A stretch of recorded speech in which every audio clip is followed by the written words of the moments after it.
동급 수준에서는 나는 그래도 제네시스를 제외하고는 최고 수준의 기술 사양들이 들어갔다고 약간 이 애매한 옵션 구성이 있는데요. 어드밴스드 스마트 크루즈를 안녕하십니까, 김벤츠입니다. 오늘 전해드릴 소식은 K8 하이브리드 선택 많이 하고 계시고 거의 70% 정도가량 선택을 한다고 들었습니다. 이 차에 대한 장단점이 어떨지 좀 가감해 주셔서 한번 참조해 보시면 좋을 것 같습니다. 지금 바로 시작하겠습니다.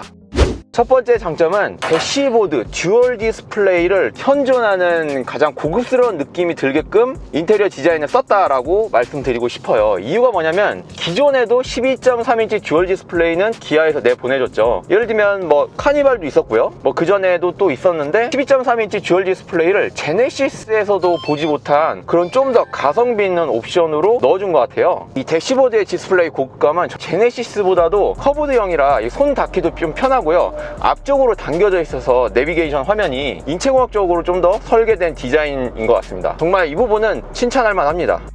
그리고 또 하나, 중간 트림부터 나름 그래도 가성비 있게 옵션 구성이 웬만한 최신 기술들이 다 들어가 있다는 사실인데요. 듀얼 디스플레이가 들어갔고요, 어라운드 뷰가 들어갔죠. 그 두 개만 하더라도 어떻게 보면 정말 가성비 꼭 필요한 기능인데 잘 넣어준 것 같아요. 차가 이게 전장이 5m가 넘기 때문에 지하주차장 코너길 내려갈 때 어라운드 뷰가 꼭 필수일 거라는 생각도 들어요. K5에서도 적용되었던 중간 트림의 어라운드 뷰를 기본적으로 넣어주는 그런 전략이 상품 패키지 구성 정말 잘한 것 같습니다. 그래서 중간 트림에서 별도의 옵션을 따로 넣지 않고서도 나름 괜찮다라고 말씀을 드리고 싶고요.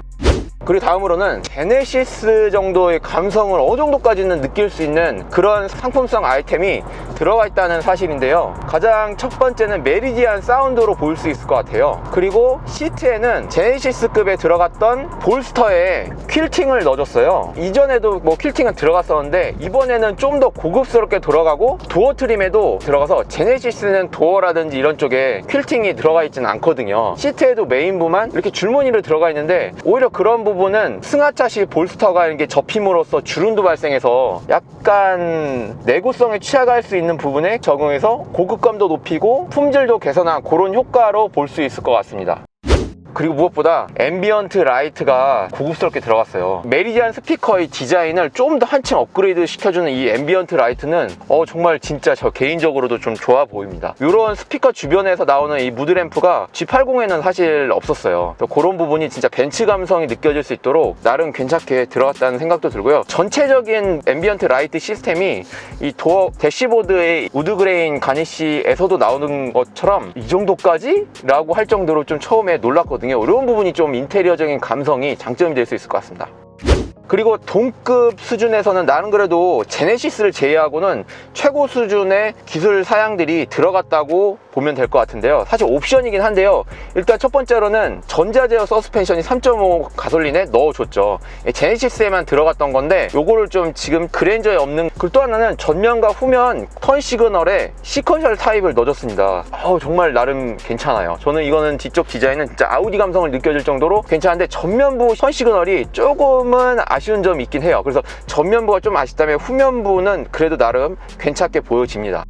이거는 뭐 그랜저에 안 들어간 옵션들인데 운전석에 마사지 기능이 들어갑니다. 제네시스에 들어가고 뭐 GV80 이런 차에 들어갔었는데 이거를 최초로 준중형 세단에 제네시스를 제외하고는 넣어주었죠. 그 2열에 준중형 세단 최초로 세단 중에는 팰리세이드에 들어간 그 2열 통풍 옵션이 시트에 들어갑니다. 또 이런 점들이 나름 그래도 K8의 상품성을 괜찮게 해줬네 라는 생각이 들 정도로 장점으로 작용할 거 있을 것 같아요. G80을 사러 갔다가 조금은 가격이 부담된다 싶으면 나름 다시 한번 선택을 해볼 수 있게 하는 요소들이 될 수 있습니다. 그리고 다음으로는 생각보다 정숙성이 있는 것 같아요. 뭐 제네시스급까지는 솔직히 아닌데 나름 그래도 신경을 좀 썼다라는 생각이 듭니다. 이게 하이브리드를 타서 더 조용하다 느껴지는 건지 모르겠지만 장점이 될 수 있을 것 같아요. 네, 그러면은 단점은 어떤 게 있을까요? 일단 첫 번째로는 뭐 많이들 좀 공감은 하실 것 같은데 전면부 디자인이 호불호가 좀 갈리는 것 같습니다. 진한색 컬러는 대부분 괜찮게 느껴지는데 흰색 컬러는 조금은 부담스럽게 느껴질 것 같아요. 아무래도 기능이 충실한 만큼 외부 디자인이 후면부는 정말 괜찮다고 생각을 하거든요, 개인적으로는. 근데 전면부 디자인이 조금은 호불호가 있을 수 있다라고 말씀드리고 싶습니다. 그리고 또 하나가 있죠. 파워트레인인데요. G80이라든지 제네시스에는 2.5 가솔린 터보가 들어갔어요. 사실 2.5 가솔린 터보가 정말 출력 대비 가성비 있는 가격을 가지고 있는 정말 괜찮은 엔진이라고 생각이 들거든요. 만약 K8에도 넣어줬다면 분명 수요층이 있을 것 같은데 그런 부분 조금은 아쉽게 느껴집니다. 그리고 약간 이 애매한 옵션 구성이 있는데요. 어드밴스드 스마트 크루즈를 사용하고 싶은데 수요층이 많거든요. 그런데 스타리아도 기본 적용돼 있는 이 스마트 크루즈를 굳이 80만 원이나 120만 원 정도를 주고서 모든 트림에서 최상위 트림도 다 옵션 구성을 해서 넣어야 되는 거예요. 근데 거기에 패키지 옵션을 또 묶여져 있어가지고 가격이 올라간 거거든요. 그런 부분은 좀 아쉽게 느껴지더라고요. 옵션 구성을 스마트 크루즈는 사실 요즘 대부분 많이 쓰니까 장거리 주행이라든지 고속도로에서 또는 막히는 도로에서도 쓰고요. 그래서 그거는 기본화 시키는 게 어떨까라는 생각이 드는데 별도 옵션으로 뺀 거는 조금 아쉬울 따름입니다. 그리고 또 하나가 있는데 기존의 K7, 뭐 팰리세이드, 산타페 많이 들어갑니다.